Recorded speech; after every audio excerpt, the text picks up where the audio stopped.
This is our first day of Dreamforce, and I think it's our first session on Einstein Bot, right, Maria? Yes. I hope we leave you with some good information. There are many more sessions on Einstein Bot, so I hope this will be a good start. Yeah. Looks like my mic's working now. All right, with that, welcome everyone. Hope everybody's having a great day so far. I would like to start by saying thank you to each and every one of you that made it out today. I know with Dreamforce just starting, there's a lot of excitement, a lot of great things happening, a lot of amazing sessions. I'm glad you came to this one. We'll make sure it's worth your while. If you're here to learn how to build a beautiful, intelligent Einstein bot, then you're in the right place. Today, we'll share best practices that we learned while developing the Blaze bot on help.salesforce.com. But before we get started, let's take a second to review our safe harbor agreement. Please do not make any purchases or investments based on the content of today's talk. But with that out of the way, meet your trail guides. I'm Nick Bisht, a developer on help.salesforce.com. I'm Shamala Lokre. I'm a lead developer on help.salesforce.com. And we got one more trail guide. Meet BlazeBot. Blaze is an intelligent chatbot on help.salesforce.com that helps our customers with login and authentication issues. Blaze often interacts with our customers through menus and dialogues. But there are also times when a user will need to input keyboard text. Blaze uses natural language processing, or NLP, to understand our customers throughout the process. Now, we use Einstein Bot for service, but Einstein Bot can also be used for sales, such as with selling pizza, as we'll find out in a bit. But how does it all work? How does Einstein Bot work? And if you're new to Einstein Bots, then I know this slide can be a little bit daunting, but don't worry, we're gonna break it down. So on the right, you'll see the chatbot itself, the Einstein Bot, which is in a Snap-ins window, which is hosted on a community or site. Now, what is a Snap-in window and how does it appear on our community or site? Well, it starts with the live agent. So live agent delivers the messages to our site. Snap-ins takes the messages and upgrades the presentation layer. You can think of the live agent as the underlying vehicle and Snap-ins upgrading that vehicle to provide a beautiful exterior with many out-of-the-box configurations such as branding and pre-chat form. But where do the messages come from, right? So that all happens in the Einstein Bot Builder. In the Einstein Bot Builder, we construct our menus, our dialogues, our chats, and even our natural language processing and more, all in the Einstein Bot Builder. So, to sum it up, we construct our messages in the Bot Builder, which then get delivered through Live Agent and gets presented in a Snap-ins window on our community and site. Now with that, let's talk about today's journey. So first, I'm going to demo and show you how easy it is to take your Einstein Bot and make it beautiful to your company's themes. Then Shamla will take over and talk about Bot Builder and constructing messages. Then she'll talk about natural language processing. So with that, let's talk about setup and branding. But before we do, there is a quick note. When taking your Einstein Bot into consideration when deploying it on your site, you need to consider whether you want to use a Snap-ins window or you want to use a Live Agent window. You won't need to use the Snap-ins window and you can just use Live Agent. However, we recommend you use our Snap-ins window because it's built on the Salesforce Lightning design system. With that, the branding is easily configurable, as I'll show you in a bit. There's also the ability to create the pre-chat form using Lightning component pages.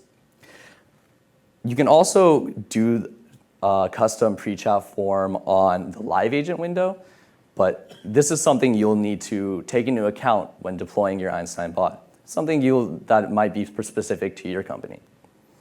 Now, with that out of the way, let's get to branding. So, Blaze has a side hustle, and Blaze sells pizza, and it's doing very well.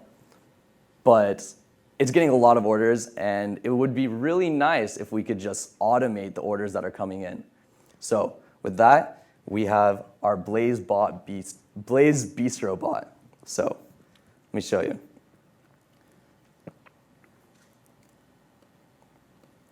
So here we have Blaze's Bistro bot. It's simple. It works. It's functional. It allows our customers to purchase pizza or anything from the menu, order, but it's not that pretty to look at. If you take a look at it, it doesn't really match the theme of the page, and we don't really have anyone greeting us here. So let me show you how easy it is to brand. So first, you just go to your setup, and we'll go to snap-ins, if I can type. There we go. And then we'll go to our snap-in deployment, and we'll hit View. And then we'll go to Branding. Then we'll fill in the values for the color schemes that Blaze has provided us.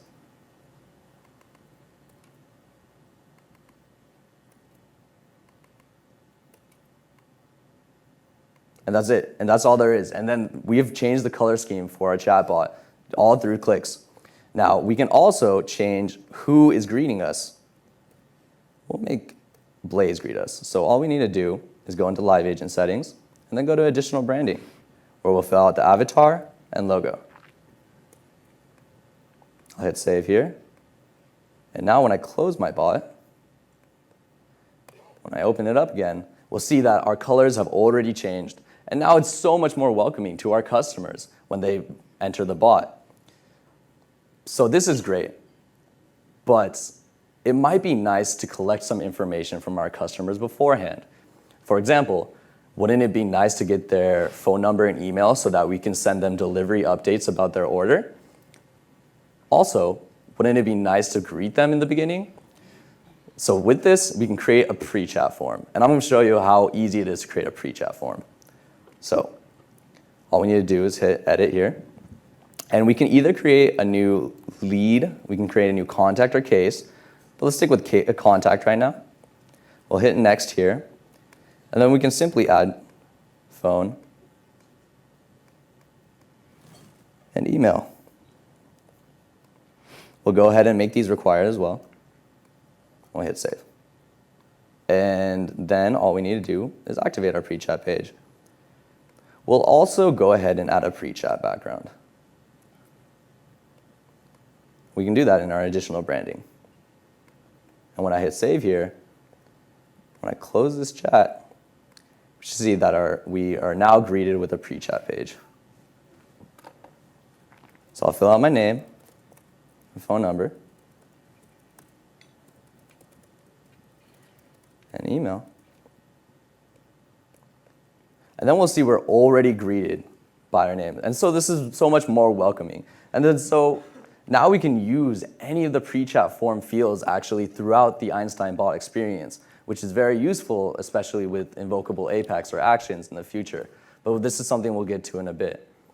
Now, how did we construct this menu and these messages and dialogues? Well, I'm going to hand it over to Shamala to talk about it. Okay, so let's build some action into our Blaze's Bistro bot. For that, we need to enter into Einstein Bot Builder. For that, let's find Einstein bot into under Service Cloud Einstein in our setup. So when you land on this page, the very first thing you would see a setting to enable Einstein bot. Enable it, and then you'll be able to work with Einstein bot. When you enable this, you will receive an email, which is a welcome email for Einstein platform. That email is going to have a link to add a certificate to Einstein platform. Make sure you follow the link, follow the instructions, because if you don't do that, you won't be able to use Einstein natural language processing with your bot. And when it's time to use that, you're going to get an error, which is not going to be very meaningful right now, at least till winter 19. So instead of wondering then, it's better to just get started with it right now. With that out of the way, let's get into our Blaze's Bistro bot and see how it is configured. Einstein bot conversation is a group of dialogues like human conversation. We exchange information, we ask questions, and we store those answers to the questions and information in our memory. We process them. If you ask a question to your friend, or your friend asks a question to you, you are going to try everything to answer that question. You are going to fetch the answer from somewhere else. If you don't know already, you might ask a friend, a colleague, and relay it back to your friend.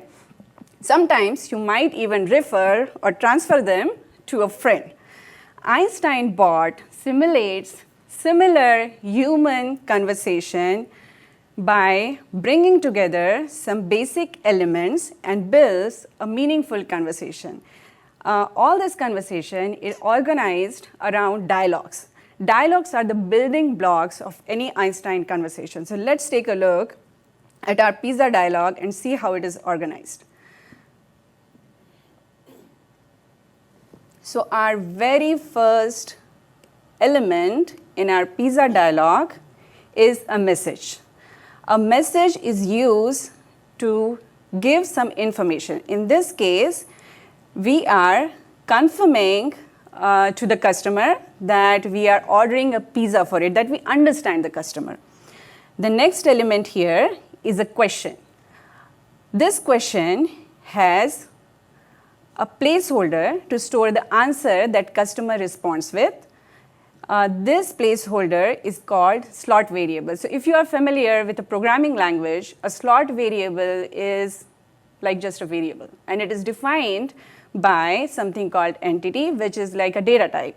There are some out-of-the-box entities. Einstein bot has number, text, Boolean, date, time. If it is text, it has also regular expression that you can use to define the format of your answer. So for example, in this case, we are expecting the answer for pizza type, one of the three values, cheese, pepperoni, or veggie. And if customer answers something else, bot is going to respond with an error because it's trying to verify or validate customer's answer against that regular expression. That is all about slot variables. Our next element here is action. So action brings the power of Apex and flows to Einstein bot. You can execute an Apex method or a flow in Winter 19 using action. How to build an Apex method so that it is available in Bot Builder, we are going to talk about it in our developer session tomorrow, so make sure you attend that if you want to go in detail. So when you select an Apex method here, it lists down all the input and output parameters to the Apex method. You can use a slot variable to pass an input to the Apex method, and then you can use slot variables to store answers or response that is coming from the Apex method. In this case, this Apex method is checking in the inventory whether a particular pizza type is available or not. If I show you how it does, so if I select pizza here, it's going to call this Apex method, and it's going to check whether it's available or not. Now this inventory could be in a custom object in the same org, or it could be also calling a REST API. So you can do anything you can do with Apex method for the bot. Our next element is a rule. A rule has a logical condition and an action which you want to take if that condition is true. In this case, if the pizza is not available, what we want to do is we want to direct customer to a dialog which handles the unavailability of the pizza. So similarly, there are multiple different ways of taking an action. You can transfer to an agent. For example, if the pizza is not available and you don't want your customer to be frustrated, you can also transfer your customer to an agent. You can also store some information in pre-chat form, more about it in our developer session. You can call a dialog, which means it's instead of directing to a dialog, this conversation is going to come back to the same place once that dialog is finished. With that, let's move on to our next element. So if the customer asks for a different pizza which is available, bot continues with the order process, and at the end it has ways to end or transfer this conversation to a different dialogue. You can, again, using the same rule action, if at the end customer decides to order something else or continues with the conversation, you can transfer to them to the main menu, which will restart the conversation, or you can end the chat by transferring them to a special dialogue called end chat. Let me show you how this moves on to pizza unavailability dialog. So this in itself is a dialog which handles the flow where pizza is not available. Now this is all about building a simple dialog in Einstein Bot. Einstein Bot Builder comes with some pre-built out-of-the-box dialogues. Our first out-of-the-box dialog is welcome. This is your place to have a personalized greeting for your customer. You can use the name and email information that you entered in pre-chat form to have a personalized greeting for your customer. Our second out-of-the-box dialog is main menu. So once you greet your customer, you want to redirect them to main menu where you are setting customers' expectation. This is the place where you want to tell them what are the different things that you can help your customer with. Our next out-of-the-box dialog is end chat. Here you can personalize or you can have a custom message to guide customer to close the chat. Now Einstein Bot, in the bot builder, it doesn't have control over the session. It cannot close the session from here. You need to ask customer to close the session, and this is your place to guide the customer. There is one more out-of-the-box dialog that we'll talk about it later. So this is all about building dialogues and all the dialogues that we already have available. This is a time to move to next section and show you how to build intelligence into Einstein Bot using Einstein natural language processing. So if you see here, right now, in our Blazes Bistro bot, I have only two options available. I can order either pizza or I can go to main menu. But I want to order pasta. And if I follow these menu options, I will have to go to main menu and then select pasta there. But instead, what I say is, I just type here, I want pasta. And let's see our bot understands or not. It does. And that is the magic of Einstein platform.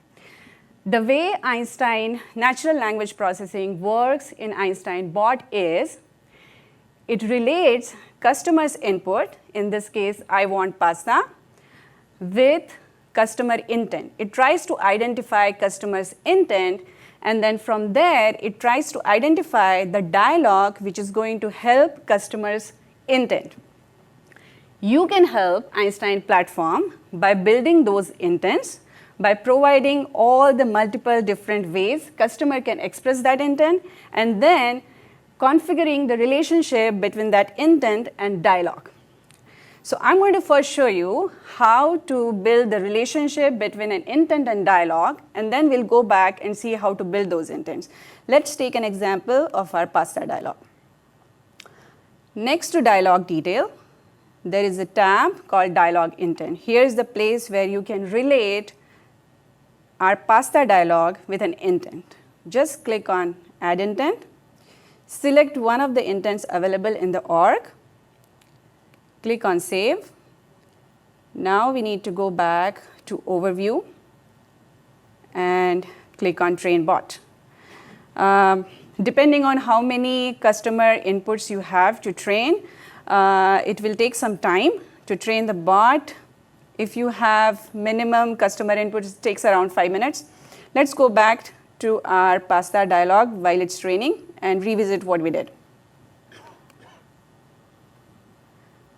So all we did is related an intent with a dialogue. There are other ways to do that. You can also use intents on App Exchange and import them and link them with your dialogue. Let's see how to build intent. So I'm going to open Einstein intent in another tab. Let's go back to setup.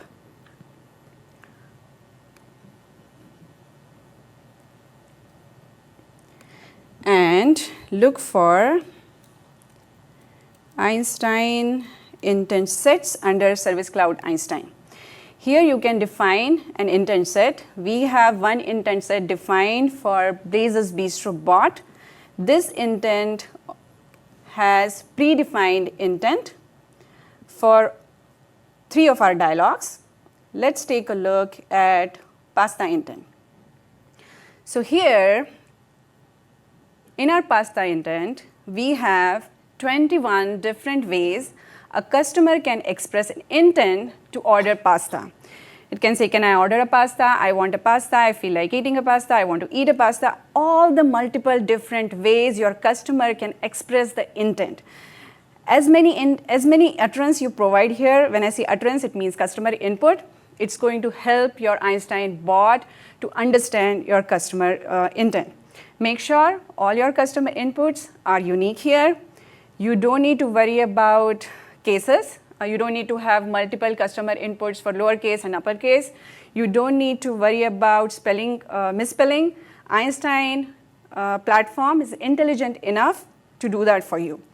So once you enter all these customer inputs here, you can use this intent to link to your dialogue.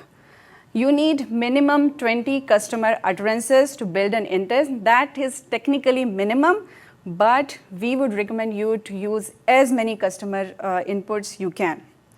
Now let's go back to our bot builder and see other ways of building intent. You can also enter customer inputs right here.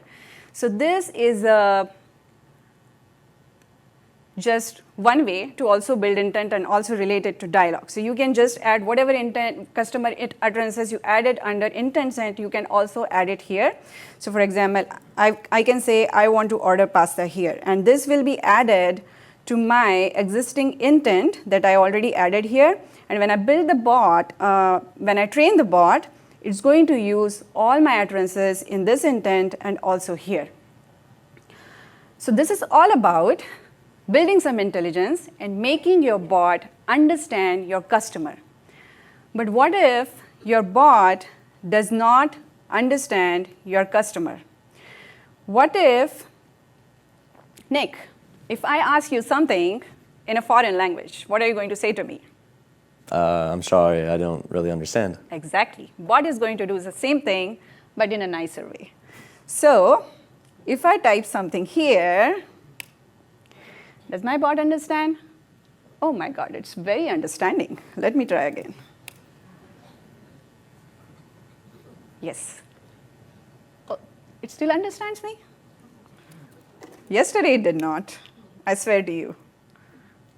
Okay, now it doesn't understand me. I have to try a couple of times. So if the bot doesn't understand, it automatically redirects customer to a dialogue called confused. This is our last out-of-the-box dialogue that I promised I'll talk about it later. So this is your place to put all the custom logic to handle a situation where bot doesn't understand a customer's utterance. You can even log all these utterances and analyze them, figure out all the customer utterances that your bot is not able to understand, and add them to your intent set. More about this in our developer session tomorrow. So this is all about building some intelligence, making your bot understand and not understand your customer. When we built chatbot or Blazes bot, I know the names are same, but we built BlazeBot and help.salesforce.com. We came up with some tips and tricks, and we want to share those with you today. So let's get on to it. Our first trick is around slot variables. So when you create slot variables and okay, I'm just going to talk. I think it's going to show up later. So if you create slot variables, let's not present. If you're using them with multiple questions, and if you have already populated slot variable with an answer, it does not ask customer the same question again in a different conversation or in any other question where you are using the same slot variable. It is intelligent enough to know that that slot variable already has the data. And if you're not planning to use the stale data, make sure you clear your slot variable every time right before you use it. Grouping dialogues.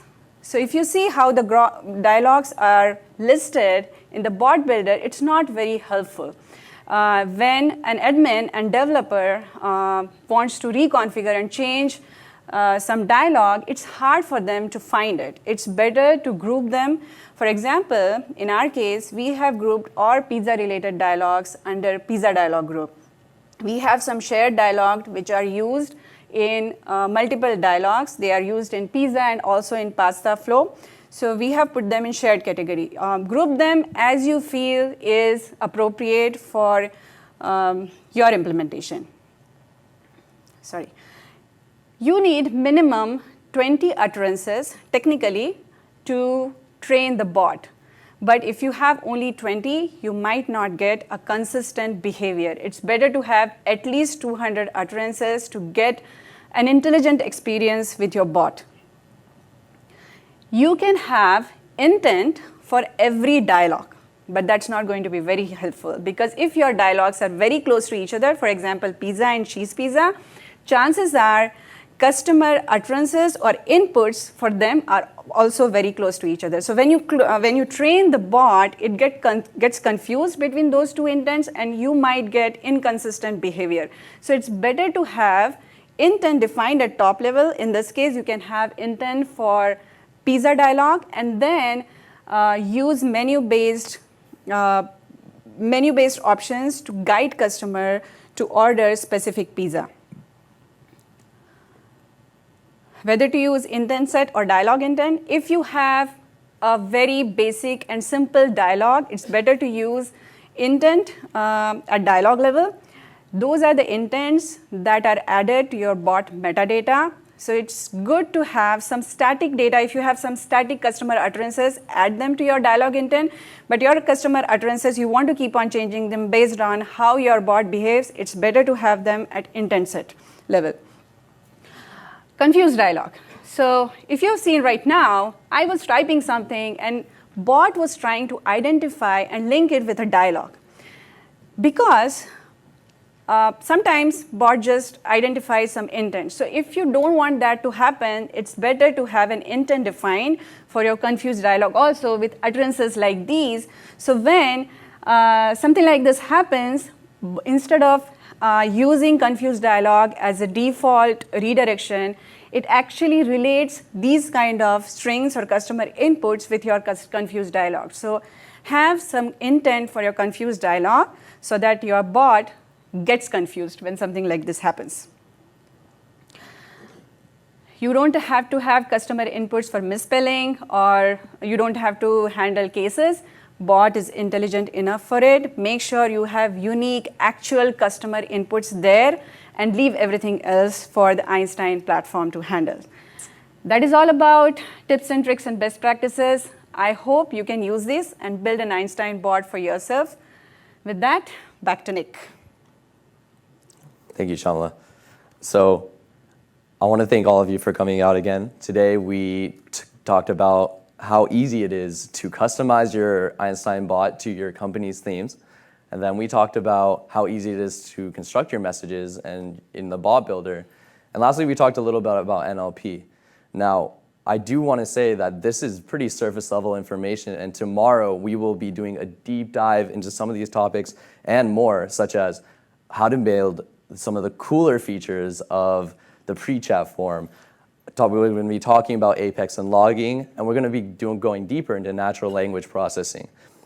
Please join us tomorrow at 2 at the Hilton if you want to join. And then we also recommend, if you're looking for next steps on how to actually build the bot itself from the ground up, square zero, start with the beginner's guide and the cookbooks available there. The intermediate guide is very useful as well. And as always, you can reach out to me, myself, or Shamla.